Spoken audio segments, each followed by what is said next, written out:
In 1970, Paramount attempted to strike the same vein of cultural lightning that fueled The Graduate by reuniting director Mike Nichols, screenwriter Buck Henry, and even Art Garfunkel in an acting role. The studio aimed to weaponize Joseph Heller's sprawling satire against a rising tide of anti-Vietnam sentiment.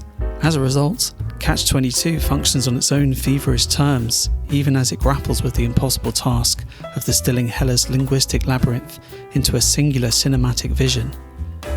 The narrative is a fractured circular nightmare centered on Captain Yossarian. Alan Arkin leads an ensemble of titans, yet his presence in the main role remains a point of contention. Arkin is a master of the kinetic, zany beat, but he arguably lacks the leaden, soul-crushing depression required for the role. He feels too manic, a man performing a comedy of errors rather than one being hollowed out by the absurdity of death. Around Arkin, Nichols populates the base with a rogues gallery of caricatures and monsters. Orson Welles looms over the production as General Dreedle, a mountain of ego and bluster.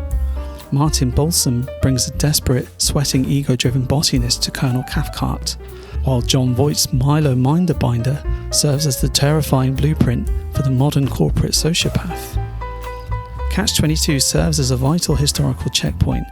It sits at the jagged intersection of anti-war fury and the birth of corporate capitalism, a world where the syndicate is more lethal than the squadron.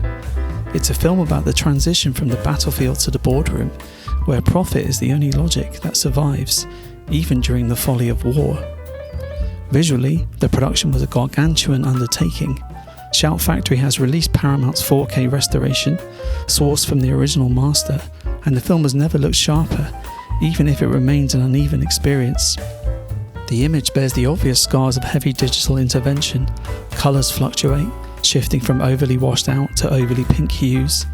Other moments feel moderately processed and fixed, as if grain levels were inconsistent. However, as the film's never even had a Blu-ray release before, this is still the best Catch-22 presentation out there. Nichols' Catch-22 is a beautiful, expensive failure that succeeds in capturing the fractured logic of a world gone mad.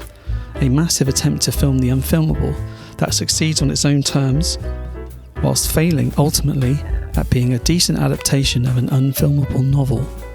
That's all from us at The Last Disc on Earth, and remember, come the apocalypse, physical media will prevail.